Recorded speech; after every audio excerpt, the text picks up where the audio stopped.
जान का भइल हमार जान के? का भइल? तू ऐसे उदास का है बड़ा? उका बा काजल की हमर बाबूजी रिश्ता का कहलन? बोला ना, का कहलन? बोला। रिश्ता खातिर हाँ कर देलन। साचो? साचो। हम तो एकदम से डराइए गई नहीं। हाँ अरे डराए वाली कौन बात बा? अब जल्दी से ब्याह कइल जाऊं और ढेर सारा लड़का पैदा कइल जाऊं।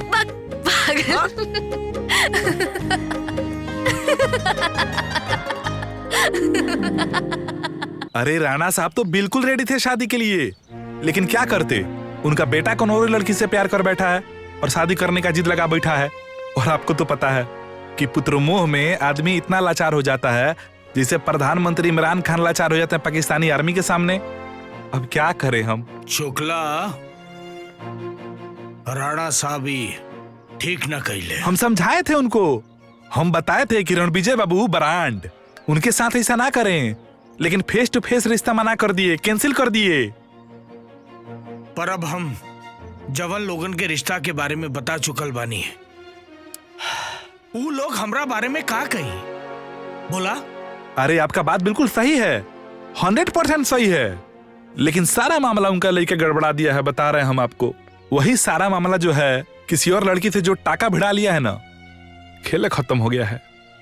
शुक्ला, राणा का बेटवा केहू के भी बेटी से टाका भिड़ावे, हमरा ओसे कुछ फर्क नहीं के पड़ा तो, लेकिन ओकरा का ब्याह हमार भतीजी से करे के पड़ी, समझ ला? जी, और ऐसे मत देखिए, हार्ट बीट बढ़ जाता है हमारा।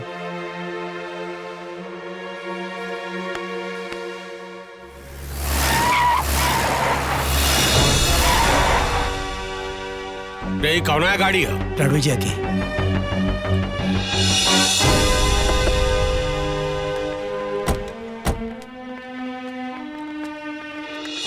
का हरकत रणविजय सिंह? हरकत हम ना, हरकत तू कहले बड़ा। चौना देख के तोहरा के गोली मारे के मन करता। गोली हमरो पास बा, बाकी अपन मकसद बताओ। बहुत बड़का धोखेबाज निकलला तू शमशेर सिंह। ये तो अच्छा भइल की तोरा के रिश्ता होके से पहले हमरा के सब पता चल गए। देख रणविजय, तहार गुस्सा जायज बा, लेकिन हम तारा साथे कोनो छल कपट नहीं की गईले। हम उहे कहले बानी जोन हर माँ बाप के खुद से ज्यादा अपना औलाद के खुशी खातिर करे के चाहिए। तब तो तोहरा के हमार दर्द के एहसास हो जाए के चाहिए, पर ये धोखा के ना भूलब। हम प्यार सहित वसूल करब। हम तारा का प्यार से समझाओ तनी कि शादी ब्याह सबके खुशी सबके मर्जी से होके के चाहिए। अगर ओकरा बावजूद भी तारा मन में हमरा से कोनो बदला लेवे के चाहत बा तो वो पूरा कर लो। जे इंसान के अपना बोली के कोनो कीमत नहीं खे, ओकरा पर गोली बर्बाद करे के कोनो मतलब नहीं खे। चलो रे।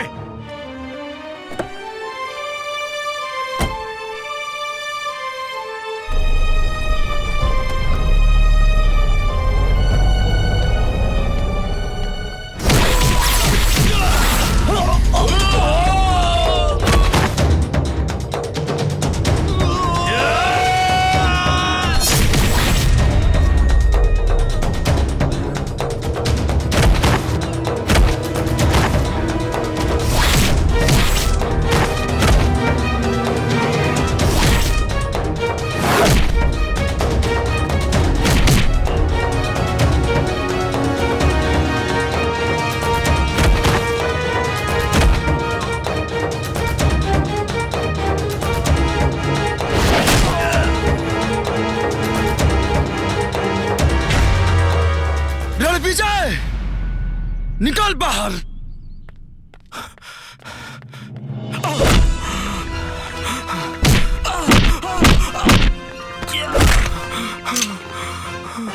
तत्ते हवे जे बीच बाजार में हमारे बाबा के धमकी दे रलिस।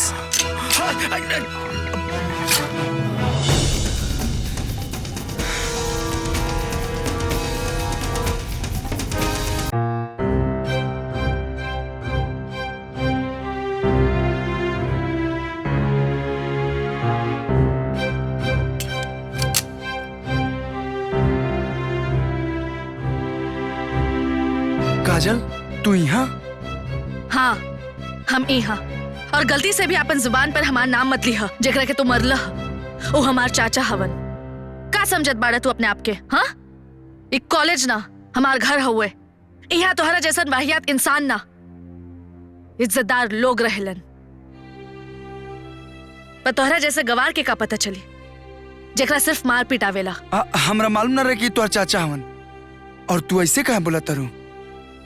हमने के शादी होखे वाला बा। शादी? वो भी तोहरा जैसन गवार से? शादी माय फुट। तोहरा का लगता ये सब होखे के बाद हम तोहरा से शादी करब? नेवर।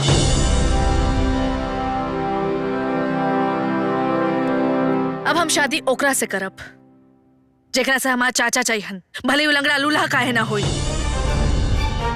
काजल, जब तोरे चाचा के इतना अपमान भइल तो इतना दुख लगता, तो सोचा कि हमारे पापा के बीच बाजार में मार्केट में अपमान भइल तो हमके कितना गुस्सा आवत हुई। सारा गुस्सा थूक के और दिमाग ठंडा करके सोचा ई कुल जौन भी भइल बा ना, सारा गलत फहमी में भइल बा। बस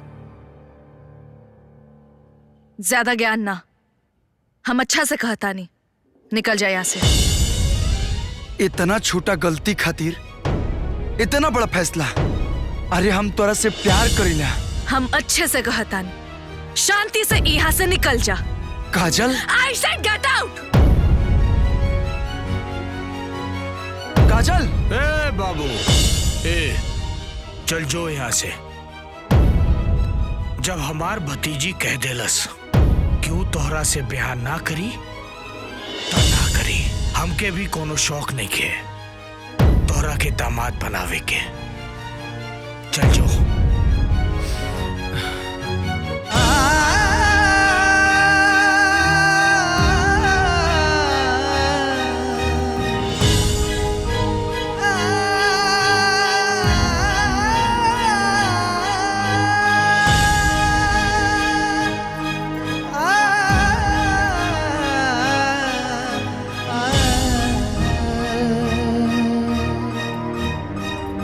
बिट्टू, तू यहाँ अकेले छत पे का करत बाड़ा? तोहरा चक्कर में पूरा नीचे घर छान मरनी।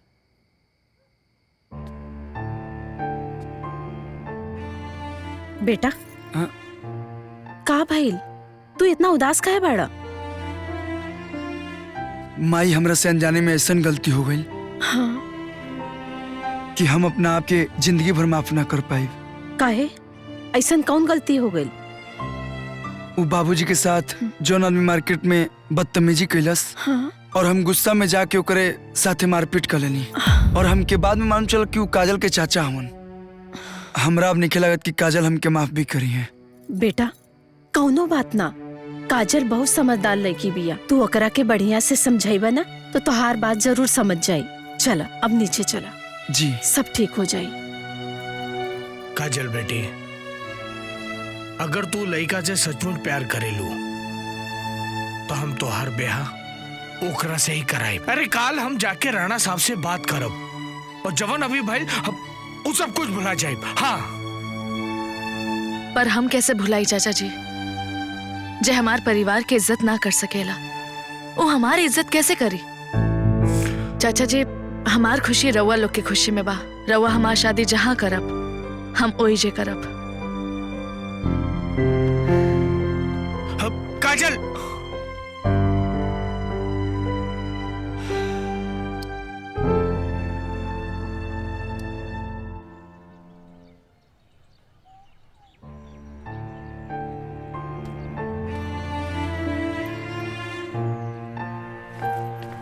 काजल, काजल, तुझसे कुछ बात करे के बा। Don't touch me. अरे काजल, बात समझे की कोशिश करा ना। हाँ।